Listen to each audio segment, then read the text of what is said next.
Sa number 9, nagkonvene na ang Local Conservation Authority sa Cadiz City na gusto matutukan ang pagtuhaw sa mga illegal structures nga kabahay na sa Northern Negros Natural Park.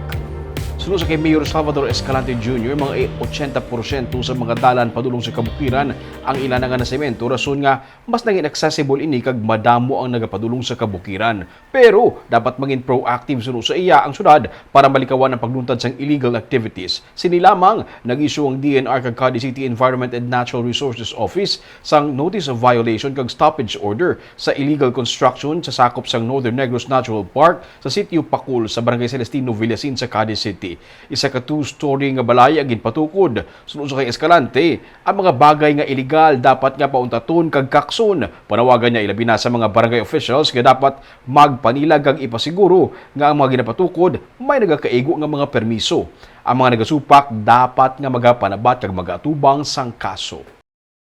Ang importante gid ang atong barangay officials. They should be aware sa ilang obligation.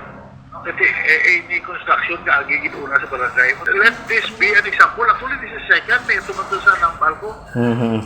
Nagpatindog siya. Balaging kumak dito. Sa katuan sa binar. Kaging pailan din kaso. Ang duwa na naging ambal nyo, pailan naman ang kaso.